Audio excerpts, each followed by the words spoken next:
안녕하세요. 오늘은 기업 분석 1편으로 다트 사이트 들어가서 기업 분석하는 방법 알려드릴 텐데요. 여러분들이 지원을 할 때, 회사 지원을 할 때 뭐 10군데 미만으로 할 건 아니지 않습니까? 웬만하면 30군데 이상씩 넣을 건데 그렇게 되다 보면은 이 기업이 무슨 일을 하고 어떤 사업이 있고 어떤 사업부가 있고 이런 거 정확히 모를 겁니다. 물론 우리가 뭐 삼성전자나 현대자동차 같이 큰 기업, 대기업 중에서도 그 메이저 대기업 같은 경우는 잘 알 수도 있겠지만 중견기업이라던가 대기업이지만 조금 생소한 기업들 그런 기업들을 알기 위해서는 이렇게 기업 분석이 필수적으로 필요하다고 봅니다. 네, 그쵸. 뭐 아주 디테일하게 이 기업에 대해서 알 필요는 없지만 최소한 우리가 이 기업에 지원한다면 알아야 할 것들은 알아야겠죠. 네, 우선 다트 사이트에 한번 들어가 봅시다. 다트 전자공시 금융감독원 전자공시입니다. 우선 여기서 회사명에다가 삼성전자를 쳐볼게요. 그럼 이렇게 많은 게 나옵니다. 우리같이 취준을 준비하는 사람들은, 취업을 준비하는 사람들은 다른 거 보지 마시고 사업보고서, 반기보고서, 분기보고서, 정기공시에서 사업보고서, 반기보고서, 분기보고서 요것만 클리어하고 검색해 주시면 됩니다.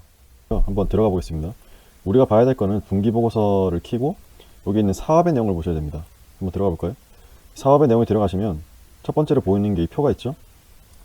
보시면 CE 부분, IM 부분, 뭐 컨슈머 일렉트로닉, IT 모바일이죠. 무선 사업부라고 보시면 되고, DS 부분, 반도체와 디스플레이 사업이 있네요. 여러분들 알고 계실지 모르겠지만 삼성 디스플레이가 삼성전자의 자회사입니다. LG 디스플레이 같은 경우는 상장이 되어 있지만 삼성 디스플레이는 상장이 되어 있지 않은데 그 이유가 여기 삼성전자의 자회사로서 DP 사업부로서 들어가 있기 때문이고요. 하만은 하만 같은 경우는 이제 삼성전자 구조를 주고 샀죠. 예, 그 자동차 부분, 자동차 사업부고. 뭐 이거 중요한 내용은 아니었고 여러분들이 회사를 지원할 때 사업부가 어떻게 되어 있는지 내가 지원하는 사업부가 어딘지 선택하는 찾아보는 게 중요합니다. 네, 예를 들어서 DS에 반도체를 넣었다고 생각해 보죠. 내려가 봅니다. 이렇게 골라서 보시면 되겠죠. 내가 CE 부분을 넣었다, 커스텀 일렉트로닉을 넣었다. 그러면은 여기에 뭐 신사업이라던가 현재 진행인 사업들이 많이 적혀져 있습니다. 이것들을 면접 준비할 때 익혀나가는 것이 중요하겠습니다. 내려보면 뭐 시장 점유율이 나와 있죠. 컨슈머 일렉트로닉에서 TV가 차지하는 부분, 이 퍼센테이지가 내가 지원했을 때 많은 변화가 있으면은 그걸 유익 있게 보시고 면접이나 하소서에 녹여내는 것도 좋은 방법이라고 생각합니다. 쭉 내려보시면 마찬가지로 IM 부분, IT 모바일 쪽에 이 제품의 시장 점유율, 반도체 사업, D램, 대표적인 메모리 반도체죠. 메모리 반도체 D램의 시장 점유율이 나와 있고, 영업의 계약, 뭐 이런 것들이 현재 진행 중인 DS 부분에 관련된 내용이겠죠. 쭉 내려보겠습니다. 여기 내려보시면 사업 부문별 요약 재무 현황이라고 해서 비중이 나와 있습니다. 이 비중을 보고 이 회사에서 내가 지원한 사업부가 얼마나 큰 비중을 차지하고 있고 메인 사업부인지 아닌지도 알 수 있습니다.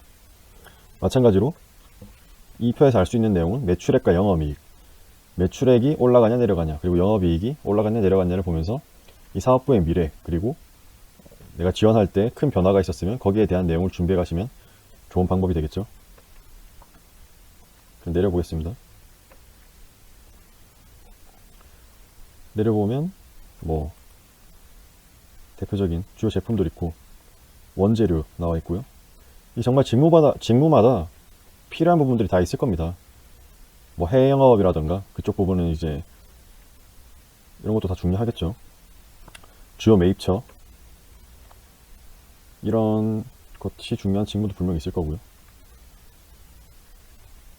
내려보면 이제 생산 능력, 생산 실적, 가동률이 있는데 뭐 생산 기술이라던가 생산 관리 뭐 이쪽 직무를 준비하시는 분들은 여기도 또 유익 있게 보시면 좋을 겁니다. 생산 능력, 생산 실적 다 표와 글로 표현되어 있고 가동률도 나와 있습니다. 뭐 이 표를 보자면 CE 부분에 커스텀 일렉트로닉 부분에 평균 공장 가동률이 92.3%라는 걸 알 수 있고, DS 반도체는 말할 것도 없이 100%죠. 우리나라 삼성전자 DS 부분에 회사가 쉬는 날은 없다고 보시면 됩니다. 명절이든 쉬는 날이든 회사 가동률은 항상 100%로 유지되고 있습니다. 그리고 내리시면 이러한 국내 사업장, 해외 사업장 위치와 다 나와 있죠. 사업장의 위치. 삼성전자라서 뭐 크게 이런 게 도움이 되진 않겠지만 우리가 뭐 중견기업이라던가 중소기업을 넣을 때 분명 면접에서 특정 지역에 빠질 수도 있다. 예를 들어서 뭐 구미에 갈 수도 있는데 가서 일할 수 있겠냐. 뭐 지역적인 질문도 굉장히 많이 들어오기 때문에 거기에 대한 준비를 하셔야 되는데 뭐 그런 게 있다면은 정말 우리는 가기 싫지만 적어도 면접에서는 갈 수 있다고 대답해야 되지 않겠습니까? 그래서 이러한 주소를 지도에 한번 찾아보고 그 주변에 있는 특정 건물들을 한번 보십시오. 만약에 이 사업장 주변에 이마트가 있었다.